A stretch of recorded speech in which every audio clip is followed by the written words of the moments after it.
Ito naman pag-usapan natin. Ito mas masakit sa ulo 'to.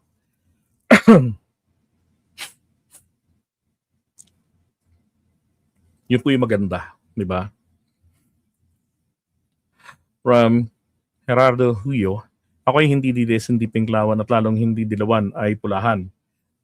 Ang mga vlogger ni BBM walang sinabi sa mga DDS vlogger." O yun nga po eh. Nagtataka nga po kayo ba't kayo nandito? Joke lang. Alright, loko wag kang ganyan. Alam mo, anti-DDS yung bagong NBI. Ngayon, madidisgrasya kayo kay kay Matibag. Titibagin kayo nun, naku po. Baka mamaya magalit kayo kay matulad kayo kay Ngongo. 'Di ba? May balita ako sa NBI. Tutuluyan mo nila si Mingot. Oh. Akala ni Mingot ni Jack lusot na siya kasi sinabihan daw siya na sa susunod ayusin nyo para hindi kayo nagkakaganito. Akala niya lusot na siya. Tsaka yung sinabi na sa ngayon, wala siya munang kakaharaping kaso kasi pinag-aaralan pa nila, nag-iimbestiga pa sila ng mas malalim. Marami pa kasing gustong hagilapin doon, mga kumbaga second batch.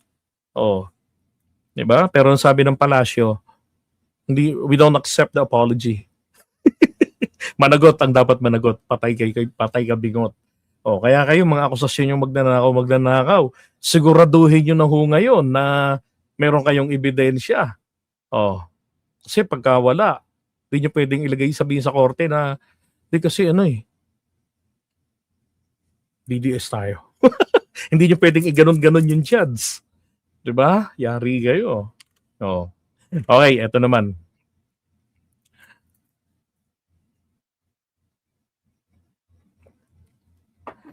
Alright, good morning po sa inyong lahat mga kababayan. Pag-usapan natin ngayon ito. So, pag ito napakinggan ni Alan Peter Cayetano, Bato de la Rosa, Bongo et al., kabilang yung mga DDS lawyer, yung mga tipong nakakapagpakulong ng sariling kliyente at yung mamang tahol sa Senado, talagay ko ho, abot-abot ang kahihiyan ng mga to, takot. Lalo naman dito kay Bato de la Rosa at kay Bongo. Okay, tignan nyo ha. So, ito pong ating resource person. Ax. Kala mo, may guest talaga no? Si Dean Gwen Grecia. Hindi ho Gwen Garcia, Grecia de Vera ng UP College of Law. Okay, siya po. Sino ba siya? Siya po ang bago na pumalit po roon kay Attorney Darlene Marie Berberabe, dating asawa ni Samboy Lim, na recently ay inappoint ni PBBM bilang maging Solicitor General or number 1 government lawyer. Yan. Ngayon, hindi ho ito basta-bastang pipitsugin lamang na abogado. Unang-una, hindi magiging dean ng College of Law yan, ng UP pa. Diba? Etong si Grecia. Now, balikan natin. Nga pala, may ticket na yung dalawa. At ang gustong sumabit, si Robin Padilla, gusto raw sumama. Pero pagkakasama siya dyan, hindi yan tutuloy. Maniwala ko, daldal lang yan. Joke lang yung ticket na yun, napulit ko lang sa internet yan. Now, ang DOJ ay nagsalita po tungkol doon sa ICC warrant. Ang sabi nga po nila ay intindihin po natin the Philippines being part of a community of nations. If we do not comply with this obligation, ano yung obligation? Kapag tayo nakatanggap ng request for assistance mula sa Interpol, kasi ang Interpol po nagaganap kapag ang hinuhuli ay Pilipino o yung pag-aresto mas appropriate sabihin na kapag ang pag-arestong gagawin ay nasa Pilipinas ang akusado, whether a Filipino citizen or a foreigner, ay ang PNP po natin ang gaganap. Okay? Pulis. Yung mga sinusumbatan ninyo na dinoble ni Tatay Digong ang sahod, yun rin po yung humuli sa kanya. Sinasabi nila na huwag sumunod sa illegal na utos. Sabi ng mga lawyers, mga luminaries. Now, totoo naman na kailangan nating gampanan yung tungkulin natin. 'Di ba? Kasi nga naman, papaano kapag kunwari tayo na yung nangailangan, 'di ba? Humingi tayo ng tulong. So, mahuli itong si Saldi ko, sina Atong Ang, o kung sino pa ba ng mga nasa labas ng bansa. 'Di ba? So hihingi tayo ng tulong sa Interpol. Okay, paano kung hindi tayo asikaso, hindi tayo pagbigyan? Deadmahin din tayo, tenggahin din tayo, tagalan din yung pagproseso. 'Di ba? So dapat maging mabuting kabahagi po tayo ng komunidad. 'Di ba? Hindi yung maging pangit na kabanding. Hindi po tayo dapat na gano'n na papairali natin ng naku baka magalit yung mga DDS. Hindi natin pwedeng arestuhin 'yan. Malapit na yung 2028. Hindi pwedeng gano'n. 'Di ba? Sabi nga dura lex sed lex. And besides, yung mga ka-DDS po natin, binoto nila namin si PBBM, ay hindi pala ako nakaboto nun. O, binoto, pininomoto siya, kinampanya ko. Binoto nila si PBBM, kabilang kasi doon, pangako ni PBBM, yung rule of law. Di ba? Kabilang yun. Bukod pa yung failure ni Duterte na pagsugpo sa korupsyon. Kaya na ngayon, baliktad siya yung inaakusahan eh. Ng mga alipores doon tao na nangako, pero hindi ginawa yung kanyang pangako, bagkus si chinismis lang yung 8 congressman, so wala na. Natapos sa termino. Di ba? Isang taon mahigit bago bumaba sa pwesto. Kilala nyo na kung sino yun. Oh. Ngayon, ang tanong ay ano ba ang justification? Yung ticket na yun, sir, ano yun? One-way ticket lang yun. No, Chipaeng. Kidnapping na naman ba? Tingnan natin kung kidnapping. Pakinggan nyo ha. Pakinggan nyo mga kababayan. And reviewing a resolution na may sense of the Senate. Tangina talaga. Alan, ano ba yan? Ano namang sense of the Senate sinasabi mo? May pa-sense of the Senate ka pa ha? So, nag-draft sila ng resolution, ganito, ganyan. Actually, meron lang silang nalabas. Pirmado ng siyam na mga members ng minority. Okay. Na kung saan, inuuto nila si Bato de la Rosa at saka si Bongo. Parang yakap-yakap nila kunwari. Talagang ganun ang buhay, tangina nyo. No?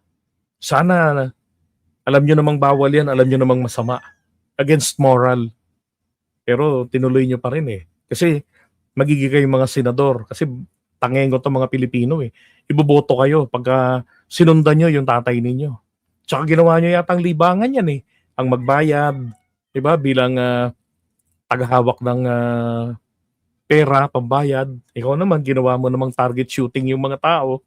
O ikaw yung number 1 chief executioner, no, 'di ba, ng programa ni Duterte na alam mo naman sa Davao pa lang hobby niya na palang pumatay ng tao. Talagang ganoon. Tipong ganoon yung laman yata eh. Oo. Pero tuloy natin, tayo si Alan na respetuhin ng Philippine courts. Kahit tingnan nyo na lahat ng technicalities, tingnan nyo na lahat ng treaties, lahat ng batas, ang essence, ang spirit ng ating constitution ay kung may problema, pwede kang tumakbo sa Philippine courts. So hindi naman... Okay. So pag may problema, pwede kang tumakbo sa Philippine court. Tangina naman Alan eh. Yung sinasabi mo, yan ay maliwanag na maliwanag, pang delay lang yan eh. Di ba? Wala kang kwentang abogado. Pagka may problema, takbo sa Philippine court. Anong ibig sabihin nun? Mag-delay. Alam niyo ho, kung ako ho ang senador, kung ako ang senador magsusulong ako ng batas para bago mangyari yung aming kinakatakutan, 'di ba? May remedy na.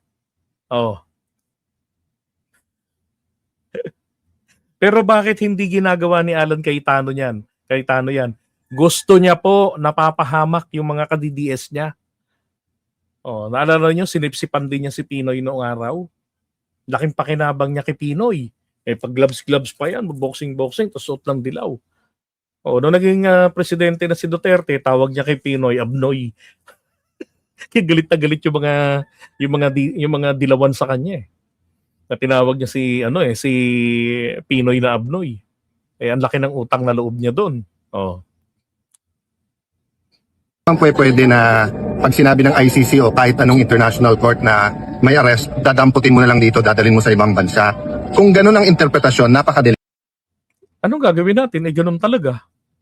'Di ba? At saka hindi naman basta lang dadamputin mo dito.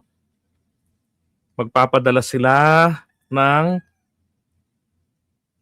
warrant of arrest dito sa Philippine government, DOJ. Oh. Pagkatapos ito, police, yung PNP. Pero siyempre yung taong bayan, hindi naman kailangan sabihan 'Di ba? Hindi kailangan sabihan. Saan ka naman nakakita na yung kapitbahay mong snatcher? Yung kapitbahay mong nanghipo sa'yo na nireklamo mo. Nung aarestuhin na, inanunsyo ng barangay. O yung nanghipo kay Catalina, Cordapia, huhulihin na namin mamayang 2:00 ng gabi. Wala hong ganun. 'Di ba? Gagawin nila yun pa sikreto. Oh, palihim. Maswerte nga si Duterte. 4 days bago siya maaresto, ipinalik ng gobyerno na mayroon ng warrant of arrest laban sa kanya.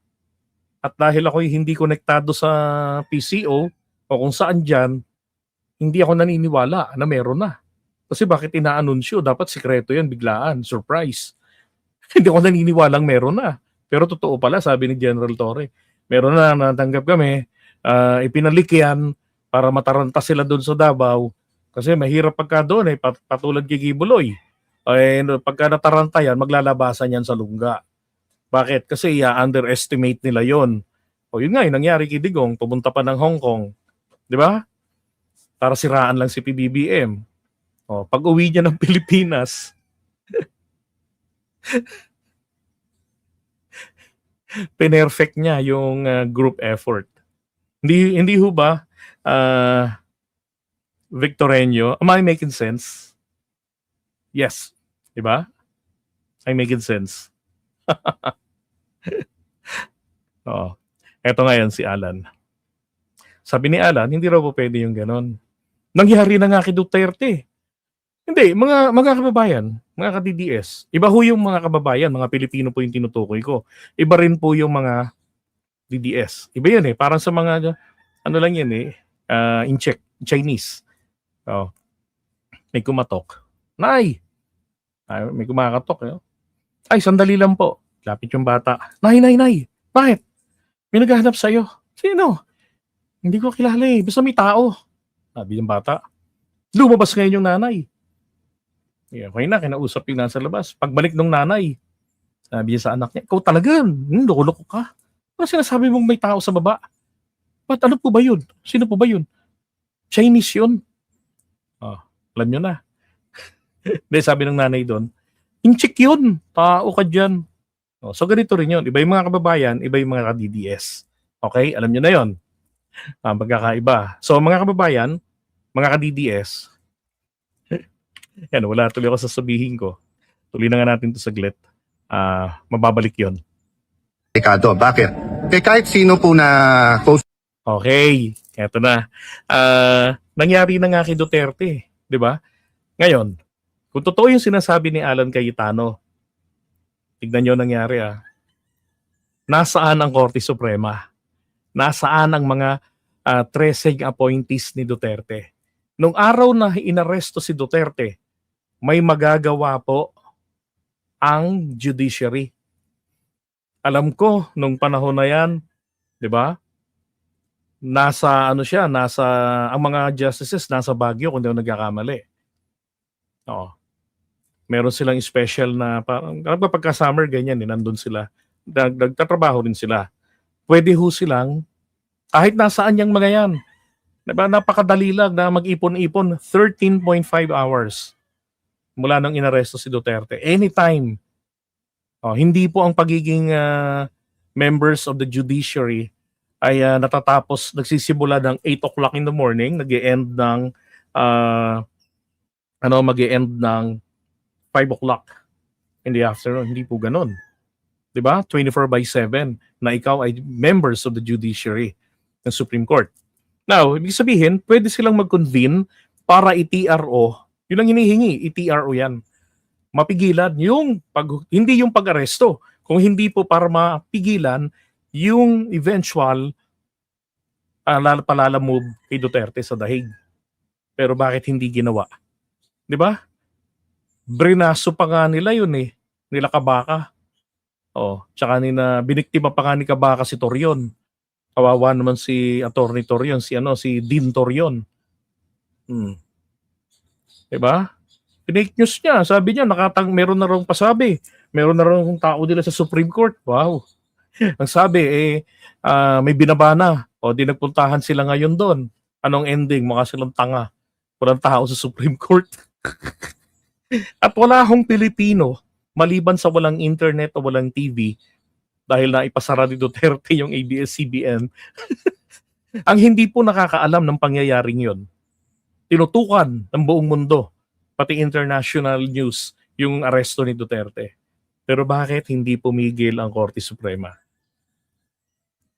Bakit? Malaki ang utang na loob ng mga yan. 'Di ba? Appointees ang 13 sa kanila. Di nagsalita, hindi naman talaga. Sige nga, patunayan mo sa akin anong sinabi ng Korte Suprema. Magmula noong 10:00 ng umaga ng inaresto si Digong hanggang 11:30 na nilipad siya papunta ng Dubai para bumili ng gasolina pang eroplano at baon padiretso ng the Netherlands. Sige, anong sinabi nila? Wala.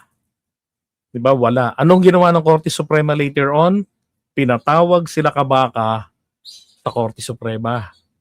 Nireklamo sila. May kaso sila.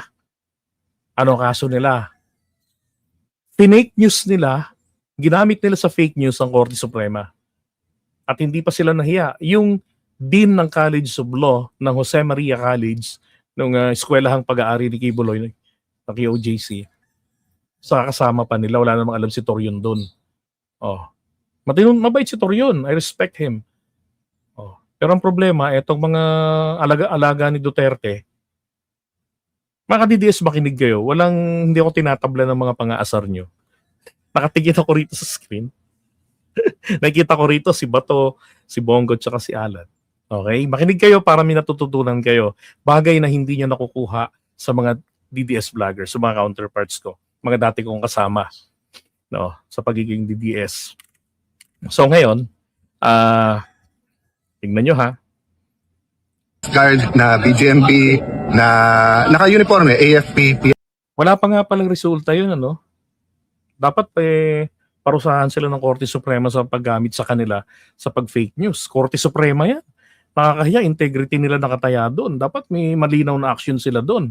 NP na na-involved, whether yan ay sa Marawi. Ito tignan nyo rito kung si Alan ang tama o may tama o yung Dean ng College of Law.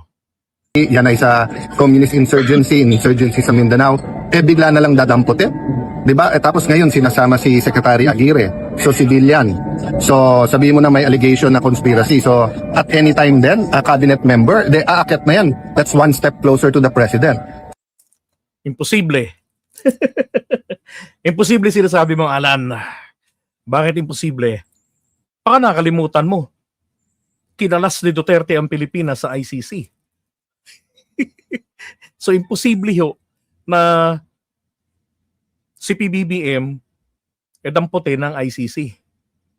At kung sakaling maging presidente si Sara, wag namang mangyari, imposible rin na damputin siya ng ICC. Maliban na lang kung later on during her term ay napatunayan ng ICC, may lumabas na mga ebidensya, ikinanta siya nila Bato de la Rosa na siya ay may kinalaman din sa mga patayan sa Davao ng panahon ng tatay niya. Kahit presidente siya, dudukutin siya ng mga yan. No. 'Di ba? O dadamputin siya ng mga pulis natin, ng mga Interpol. Parang Mossad. Pero, again, hindi ho pwedeng mangyari yung sinasabi ni Alan. Kalokohan sinasabi ni Alan. Hindi gagalaw ang ICC beyond the official exit natin sa Rome Statute. Okay? Kailan ba tayo official na naging kalas doon? March 17, 2019. So beyond that, hindi na po pwede. Hindi na nila gagalawin. Kahit sabihin natin may pinamasaker si PBBM o yung mga tangang DDS, pinamasaker niya, hindi po magagawa na ng ICC ipahuli sa Interpol si PBBM. Okay? Talaga to si Alan, o Sira ang yung argumento niya halatang halatang pampolitiko eh. Anong sira? ating constitutional framework and the concept of sovereignty kung ang ating local courts ay gagawin nilang powerless, di ba? Mali. Unang-una, may pa-constitutional framework ka pa. Sovereignty lang naman talagang gusto mong puntuhin doon. Ano ba ang sovereignty? Ang sovereignty, ito po yung kakayanan ng isang bansa na makapag-gobyerno. Di ba? Makapagpatupad ng kanyang mga batas. Pero sa kalagayan ng Pilipinas, kahit DDS, sasabihin ng mga DDS, hindi gumagana ang hustisya ng Pilipinas.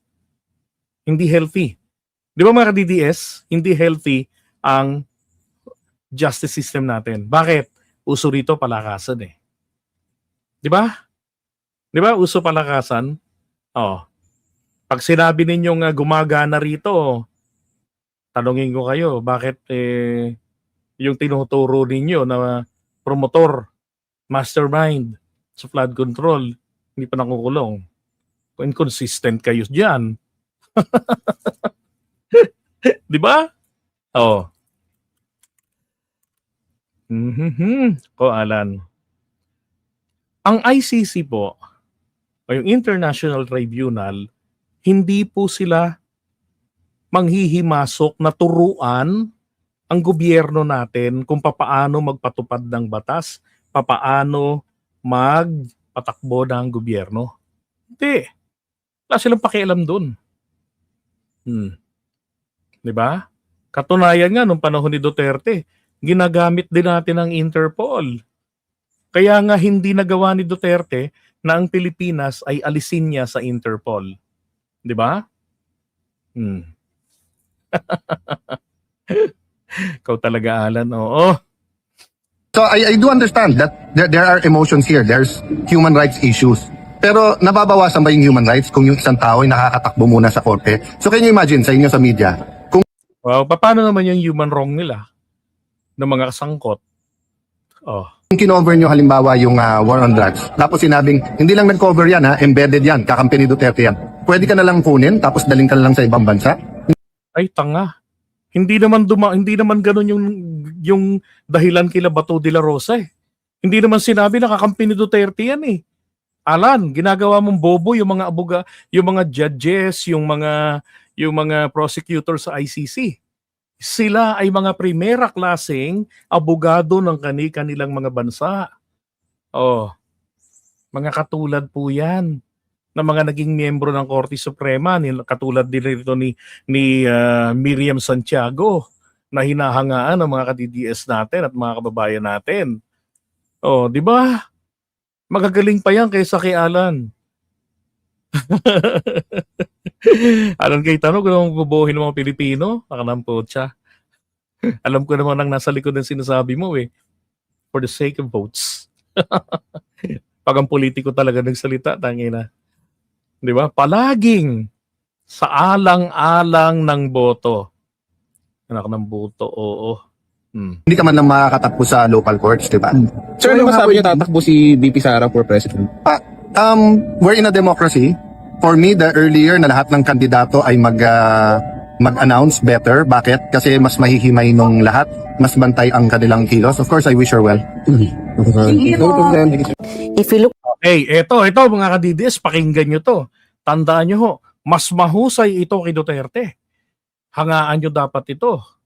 Okay? Kasi wala sa kalingkingan ito si Digong.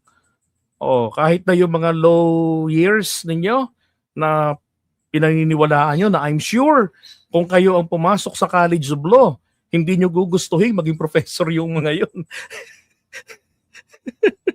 Dahil tiyak, babagsak kayo sa bar exams. Pakinggan nyo po ito ha. Maigi ha. Maigi. at the first two, those two require a state act and a state cooperation with international organizations, which is why there is some mention of Interpol. But if you look at the IHL law, there's a provision there which refers to a surrender. So that is a possible option. From That's a possible option. Wala naman talaga ibang option, ma'am. Yun lang po talaga. Para kina Bato de la Rosa at Bongo at sa ibang co-perpetrators nila. my perspective, however, because I teach constitutional law, particularly the Bill of Rights, unfortunately, despite a diligent search, there really isn't any process at the moment which allows our courts to intervene. Patay. Anong sabi niya?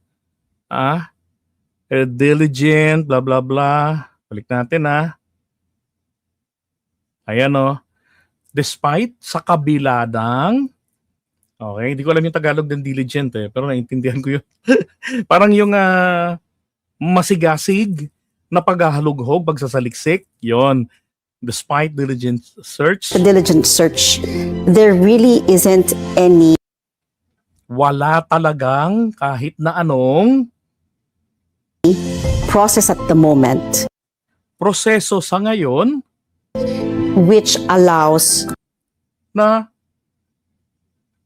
nagpapahintulot our courts sa ating mga hukuman na to intervene manghimasok.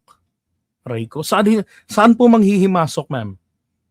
in order to either receive and validate Okay. Sa alin daw doon sa pagtanggap, okay, mag-validate, no, sa pagtanggap, no, mag-validate o kaya naman daw po rin sa pagtanggap ng an arrest from the ICC. Okay. okay. So paano ba yan? Paano ba yan? Di ba? Very, very consistent yung sinasabi niya na sa ngayon, sabi niya, kasi kupal to si Alan Cayetano, ngaw-ngaw na ngaw-ngaw. Imbis gumawa ng batas para magkaroon ng proseso empowering the local courts to be able to intervene, di ba? to the requests coming from international bodies like International Court of Justice or International Criminal Court, diba? In case that the country received the request for arrest through the warrant of arrest or for cooperation, wala po siyang ginawang ganun. Bakit? Gusto niya rin kasing madisgrasya ang mga to. Yang mga yan, karibal niya sa boto yan. Paano kapag lalong sumikat yung mga yan dahil sinuportahan ng taong bayan, malaki po ang tsansa na si Alan Cayetano maibasura na. 'Di ba? Kasi magagalit ang mga taong bayan. At saka yung mga mga DDS, si Alan balimbing. Walang silbi. Kaya gusto niya pong madisgrasya yung dalawa. Tsaka nung inaresto si Digong, nasan siya? Wala ka tayo narinig sa kanya Hindi nga siya lumabas ng mansyon niya. 'Di ba? Hmm. Ang sabi rito, wala pa raw proseso na kung saan nagpapahintulot sa ating mga korte, sa ating local courts, na manghimasok ng oras na nakatanggap tayo o kaya naman mag-validate yung sinasabi ni Alan na pwedeng tumakbo sa korte, anong gagawin ng local courts? Wala nga silang kapangyarihan doon. Hindi pwedeng bastang gumalaw ang local courts. At ang sinasabi po ng Rome Statute, applicable lamang yun doon sa member state. Awayin ninyo mga ka-DDS ang Korte Suprema na noong July 2021, sinabi nila in unanimous decision 15-0, mayroon tayong obligation to cooperate with any proceedings, okay, na nasimulan na ng ICC. Bago pa man maging ganap ang pagkalas natin sa ICC. Okay? So the provision that you cited under our Bill of Rights refers to the requirement of a search warrant or a warrant of arrest coming from our own, From a local court. from our own courts. Ano po yung provide niya doon? Bill of Rights. 'Di ba? Yung nasa Constitution, Article 3 of the 1987 Philippine Constitution that states, no person shall be deprived of life, liberty, and property without due process of law. Yun ang sinasabi niya. Na yung sinight mo, it requires, kaya lang ang problema, local court yun. Local cases. Filed here, hindi katulad kay Digong, hindi siya dito dinimanda. Dinimanda si Digong doon sa ICC. Bakit? Kaya siya kasi na demanda doon. Natakot yung mga tao Lagi, sinong di matatakot na kaanak ng biktima? Laging sasabihin, putang ina, patayin ko yan. Or patayin. Di ba? Pag hindi yan, gawin nyo na maglaban. Pag maglaban, yung patayin nyo. Pag ayaw maglaban, paglabanin nyo. Kala ko nga una, paglabahin Paglabanin pala. Kasi, pagpatay na yan, putang ina, hindi na yan makasagot. Hindi na makasagot, depensa yan sa korte. Di syempre. Tsaka panahon niya yun, nangyari na merong rape victim sa Pangasinan na pagkatapos nilang magreklamo, sinamahan ng tiyahin yung dalagitan niyang pamangkin na ginahasa ng pulis. So, pagkatapos silang mag-file ng reklamo sa himpilan ng pulisya, hinayaan sila ng kapulisan na maglakad lang pauwi ng bahay. Anong ginawa ng suspect? Halatang kasabwat. Yung mga kasama niya ron sa himpilan nila. So, nag-riding in tandem sila ng kapwa niya pulis. Pinaulanan nila ng bala yung magtiyahin. Patay yung magtiyahin. O di wala ng kaso. Ang problema, hinabol, may humabol sa riding in tandem. Nung nahuli ngayon silang dalawa, naku po, nung matanggal ang helmet at yung kanilang balaklava, yung isa pala doon ay pulis na akusado, yan yung rape. Yung isa naman kasama niya. Dinatakot lalo yung mga dahil sinasabi, may masyadong binaby ang mga pulis. Ito rin yung killer ni Duterte. Tapos nababalitaan pa na yung sa Batangas, sa Tanawan, yung isang totoong lumalaban sa illegal drugs, yung nagpaparada, hindi pumapatay nagpaparada ng mga nahuhuli nilang sangkot, wag yung tularan, pusher ako, yung ganon, pinaparada sa palengke, sa bayan, pinapatay niya. Matapos niyang pagbantaan on live, 1 week later, patay. Di ba? Ngayon, isa pang mga naging matibay na mga ebidensya, kaya siya na tuluyan-tuloy, yung mga pag-amin niya at pagmamalaki niya Mga ka-DDS, hindi ba siya umamin sa mga kasalanan niya? Di ba siya umamin nung siya presidente? Di ba umamin siya, pinagmamalaki niya yon? Nung nasa Quadcom, inamin niya pa rin yung mga pagpatay niya. O sa tingin niyo, pwedeng tanggapin ng ICC ang putang ina, joke lang yun. Alam niyo naman ako, mahilig ako mag-joke-joke. Joke yun, merong accusations tungkol sa may reklamo sa'yo, tungkol sa mga ganon. Tapos pinagmalaki mo. Diba? Nung nahuli ka na, joke na bigla. So, kailangan niyang patunayan sa ICC na joke. Kasi, tingnan nyo mabuti nga si Duterte isinuko eh. Di ba? Maswerte po talaga siya at siya po ay isinuko sa korte. Eh yung mga pinapatay niya, saan isinuko? Di ba? Sa cemetery niya sinuko niya. Buti nga, di siya sinuko sa impyerno eh. Di abot-abot ng takot ni Satanas doon. Pati ba, sabi niya, di ba? Nagnakaw din ako. Mayroon din akong ninakaw. Pero, naubos na. Alam niyo, pag si PBBM gumanyan, ay, hindi, sabi ko sa inyo, hindi lilipas ang 1 minuto na hindi ako magla-live at pagmumurahin ko yun. Pag sinabi ni PBBM, ako, nagnakaw din ako. Kala mo si Digong lang? Katapos siya sabihin yun, sigurado ako, live tayo. At pagmumurahin ko dyan, sinayang mo yung aming tiwala sa'yo, yung mga pagtatanggol namin sa'yo. Pero buti umamin ka. Hashtag, never again to Marcoses. Ganun ang magiging stand ko. Nung ako'y DDS, naisip ko yan bakit kailangan pag maging DDS, so kailangan matakot ako sa bashing? Bakit kailangan hahanapan ko ng lusot etong si Duterte? Suportado ko lang to dahil siya yung presidente. Ginagalang ko to dahil siya yung presidente. Sabi ng Biblia igalang ang pamahalaan, ang mga namumuno.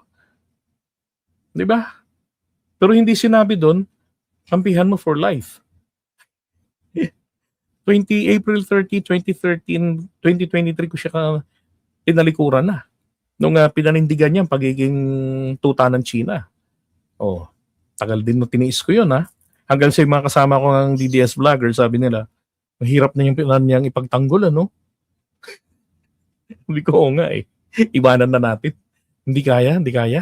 Bakit? Ikaw kasi, hindi mataas ang engagement mo. Kami. Ikaw pag mag-live 500, minsan nagto-12,000 ka pa. Kami, pag kami nag-live, 50. Pag tinalikuran namin si Tatay Digong, katay kami. Wala nang viewers. Start all over na naman kami sa square one. Di ba?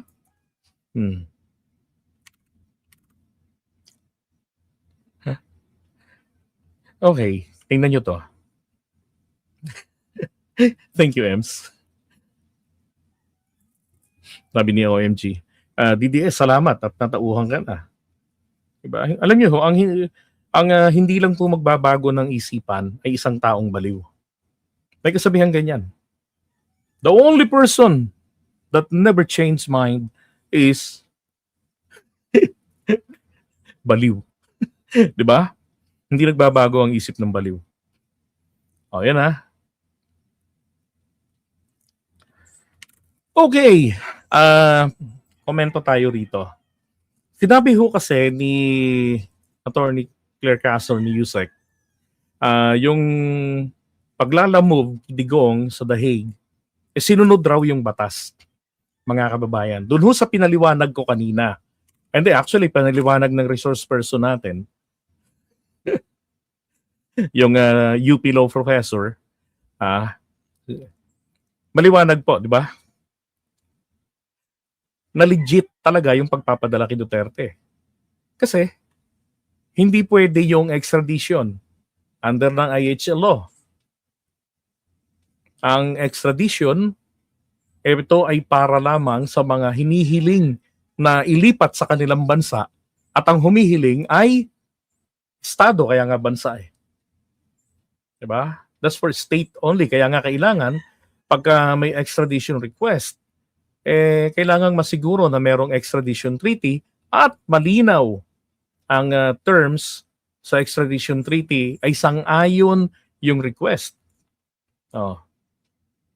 Ngayon, sabi roon sa International Humanitarian Law, doon sa Chapter 14, Section 7, jurisdiction yung title, kapag ka meron na pwede na raw tayong ang relevant authorities ay maaari na lamang magpaubaya kung meron ng international body or hukuman na kung saan nililitis o iniimbestigahan na yung akusado sa mga krimen na na pinaparusahan din naman ng IHL. Oh, ano 'yun? Katulad ng kaso ni Duterte, crimes against humanity. War crimes, yung mga ganun, naka-specify, di ba? So, sabi ni Professor kanina, kapag ka inaresto, sabi niya, tingnan nyo ha.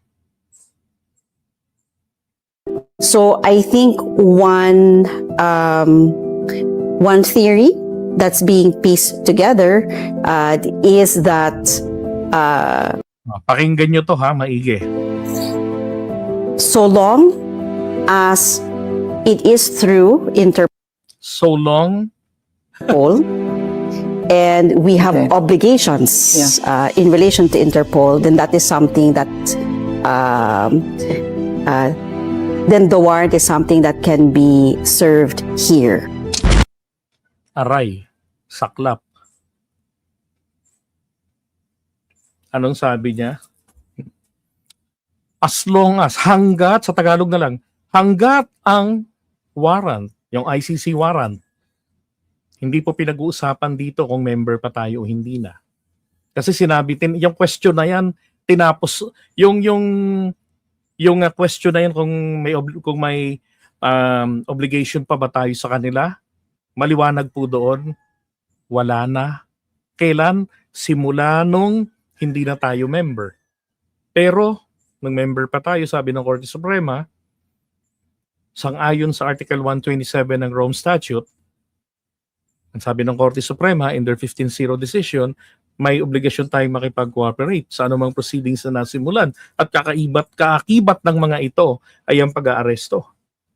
So, as long as daw na ang warrant of arrest ay idinaan sa Interpol na kung saan tayo ay member at merong obligation bilang kabahagi ng kabahagi ng Community of Nations, ang sabi niya ay maaari pong ipatupad ang warrant of arrest na yan dito sa atin. Di ba? At bago yan, ang sabi niya rin, sa ngayon, matapos yung aking masusing, yung diligent search is masusing pagsasaliksik. Sa kabila ng masusi kong pagsasaliksik, ay walang, sa ngayon ay walang makitang proseso, anumang proseso na nagpapahintulot sa ating mga local courts para manghimasok na para man lang reviewin kung valid ba yung warrant of arrest na tinanggap mula sa ICC o sa kung saan bang international tribunal. Wala pong ganon. Okay? Sabi niya. At as long as galing daw sa ICC at as long as idinaan yan sa Interpol, pwedeng ipatupad sa Pilipinas. Paano ngayon? Baka nga mamaya, sinabihan to ng Korte Suprema na, hey, mauna ka nga magsabi niyan. Tapos bababa kami ng desisyon kasi hindi makaintindi yung mga lawyers. Kasi may pauna na pong sagot kung tutusin, indirect answer ang Supreme Court eh. Nung sinabi nila, I believe that was November last year, na sinabi nila na ang extradition treaty ay applicable lamang doon sa doon sa mga nang sinabi nila ang extradition treaty ay isang proseso ng paglipat ng isang akusado na nasa bansa patungo sa bansa ng nagre-request. Sabi nila. At merong tinalaga ang Korte Suprema, sabi nila, na dapat merong maitalaga-talaga sa iba't ibang lugar ng Pilipinas na extradition court. Siya lang, specific court na yan, ang didinig ng mga usapin tungkol sa extradition. Meron siyang 30 days. Kasi madali lang naman pong intindihin yun Kung ikaw ang judge ng extradition court, ikaw yung tinalaga, ano ba titignan mo? Hindi mo kailangan ng ebidensya. Ang kailangan mong tignan, meron bang request? Okay, check, meron. Bukod dun sa request, ano yung kailangan para maging valid ito? Meron bang extradition treaty tayo sa bansang nag-request? Meron. Okay, dalawa na. Okay. Yun bang atraso dito ay krimen din ba dito sa ating bansa? Check. Okay, krimen din dito. Ganun. Diba? Pero kung isa dun sa mga yun ay kulang, halimbawa, krimen ba rito sa Pilipinas yung ginawa niyang pagpatay dun sa bansa na yun? Hindi, normal na sa Pilipinas ang pagpatay ng tao Civil na lang yan, civil case, pwede na ngang i-TYX. May extradition, may request for extradition, may request for may extradition treaty with the requesting state. Pero yung krimen na kung saan binayolate niya doon, dito pala pwede nang i-TY lang. Hindi pwedeng ipa-extradite. Ang gagawin na extradition court, i-deny niya yung petition. Pero kung lahat po yun ay check, i-grant niya yun. Siyempre yung extradite, yung hinihingi para ilabas ng bansa, aapila yan. Hindi yung sa Korte Suprema. Ang itinalaga para magtanggap ng apil at magproseso ay ang Court of Appeals. Ang Court of Appeals, meron lang 90 days. Tapos, ang sabi ng Korte ron, Korte Suprema, kapag naging final na yung desisyon, ibig sabihin nagbaba na ng desisyon yung Court of Appeals, tapos lilipas yung ilang araw diyan na magiging final and executory yan, then in 3 or 4 months maximum, mga ganon, or 5 months maximum, yung nire-request nila ay mapapadala na. Yung surrender. Hindi po, walang nilabas na gano'n, walang batas, walang proseso tungkol doon na umiiral. Okay? Sensya na kayo, masakit talaga tong pinaliwanag ko kasi nga, ito huy katotohanan. Kaya nga sinahamon ko mag-research kayo. Diba? Pakinggan nyo, hindi lang po isang parte lang, lalo na kung lawyers. Huwag yung pakinggan yun. Yung sariling kliyente na papakulong, my God. Diba?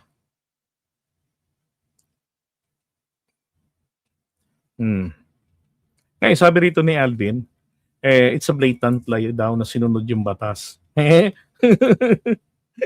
Etong Article 59, hindi nga pwede kay Duterte yan Kasi sinasabi niya, hindi daw dinaan si Duterte sa competent authority. Ang competent authority po natin, mga kababayan, dalawa po. Dalawa. Yung local court natin at saka yung Department of Justice. Nung inaresto siya, DOJ representatives were there. Bakit hindi siya nag-request? Hindi siya nag-apply ng interim release? Kasi hindi nila kinikilala ang ICC. Sinasabi nila na na hindi na tayo member and therefore walang jurisdiction niya sa akin. Natural. Sasabihin niya yon kasi siya yung dinadampot. Diba? Pero legally speaking, si Korte Suprema nagsabing meron. Ayan ba't hindi po siya kailangan dalhin sa competent authority? Doon sa local court. Kasi hindi na po tayo state party. Di ba? Para tayo maging custodial state. Nagaganap nito, kailangan state party tayo, member pa ng ICC. Eh, yung pagkakamali niyang malaki, sa takot niya na siya ay maaresto ng ICC at mabulok doon, inalis niya ang Pilipinas. Oh, pero nabigo siya, hindi niya man lang nagawa ang naisip gawin, alisin din ang Pilipinas sa Interpol. 'Di ba? At dahil sa kauurat niya kay PBBM, kakabwisit niya, ayun, hindi rin ginawa ni PBBM na para maging total protected si Duterte, hindi niya inalis ang Pilipinas sa Interpol.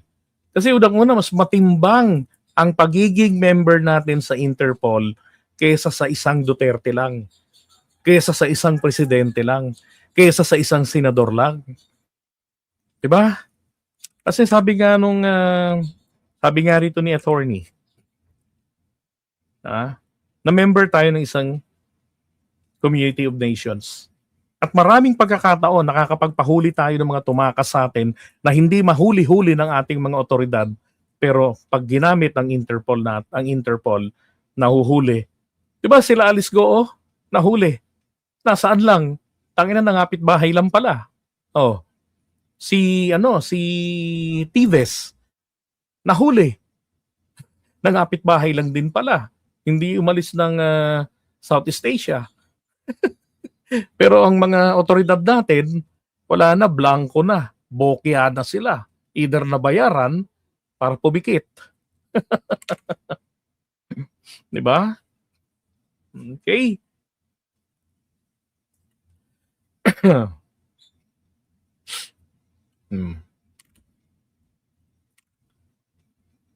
So sana nag-gets yun na ng maigi yan. Pag hindi pa rin, grabe kayo talaga.